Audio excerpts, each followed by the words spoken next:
Hello friends, welcome to let start classes. आज हम आप लोगों के साथ सीडीपीए कुछ इंपॉर्टेंट क्वेश्चन डिस्कस करेंगे। तो ये क्वेश्चन नंबर 25 है।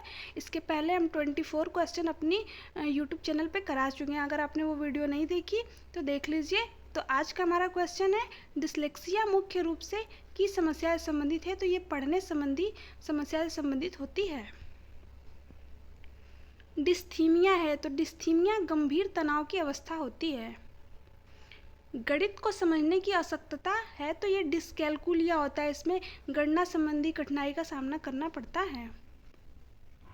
डिस्ग्राफिया मुख्य रूप से संबंधित है तो ये लिखने संबंधी समस्या है। डिस्लेक्सिया किससे संबंधित है? तो डिस्लेक्सिया पठन संबंधी एक प्रकार का विकार होता है। निम्नलिखित में से मौखिक रूप से सीखने की असक्तता कौन सी है? तो अफेजिया। इसमें व्यक्ति को संप्रेषण करने में समस्या होती है। मनोविज्ञान शब्द का प्रयोग करने वाला पहला व्यक्ति कौन था? तो मनोविज्ञान शब्द का प्रयोग करने वाला पहला व्यक्ति रूडोल्फ गैलेक ने किया था 1590 ईस्वी में। अगर क्वेश्चन यहाँ पे ये पूछे कि मनोविज्ञान की पहली प्रयोगशाला किसने स्थापित की, तो वो विलियम वुंट ने स्थापित की थी जर्मनी के लिप्जिग यूनिवर्सिटी में 1879 ईस्वी में। तो यहाँ पे दो क्वेश्चन बन सकते हैं कि मनोविज्ञान शब्द का पहली बार प्रयोग किसने किया? तो रूडोल्फ गैलेक ने। लेकिन मनोविज्ञान की पहली प्रयोगशाला किसने स्थापित की थी? तो विलियम वुंट ने। सामाजिक अंतःक्रिया किसे कहते हैं? तो दो या दो से अधिक व्यक्तियों के मध्य होने वाले पारस्परिक संबंध और क्रियाएं सामाजिक अंतःक्रिया कहलाती हैं, जैसे कि सहयोग, सहानुभूति, बलिदान, त्याग आदि। प्राचीन काल में मनोविज्ञान का अर्थ क्या था? तो प्राचीन काल में मनोविज्ञान को स्टडी ऑफ सोल यानी आत्मा का विज्ञान भी कहा जाता था। जैसे कि वुडवर्थ का एक कथन भी है कि पहले मनोविज्ञान ने अपनी आत्मा खोई, उसके बाद अपने मन को खोया, फिर उसके बाद चेतना खोई और अब थोड़ा बहुत व्यवहार बचा है। मनोविज्ञान को आत्मा का विज्ञान किसने कहा? तो मनोविज्ञान को आत्मा का विज्ञान अरस्तू ने कहा था। 17वीं शताब्दी में मनोविज्ञान को क्या कहा जाता था और ये किसने कहा? तो 17वीं शताब्दी में मनोविज्ञान को मन या मस्तिष्क का विज्ञान कहा जाता था, जिसे पोम्पोनोजी ने बताया कि जो मनोविज्ञान होता है ये मन या मस्तिष्क का विज्ञान होता है। 18वीं शताब्दी में मनोविज्ञान को क्या कहा जाता था? तो 18वीं शताब्दी में मनोविज्ञान को चेतना कॉन्शियस का विज्ञान कहा जाता था। इसे विलियम जेम्स या विलियम वुंट ने कहा था।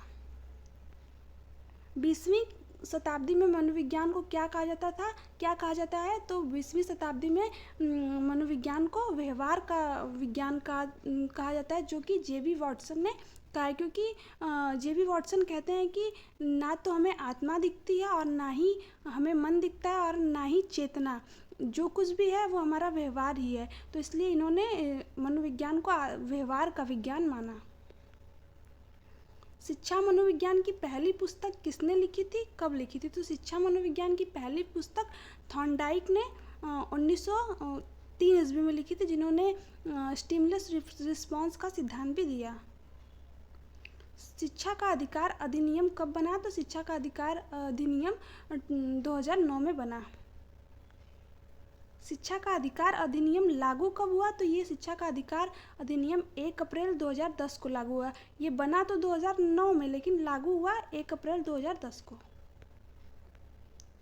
जीन पियाजे के अनुसार संज्ञानात्मक विकास के किस चरण पर बच्चा वस्तु स्थायित्व को प्रदर्शित करता है?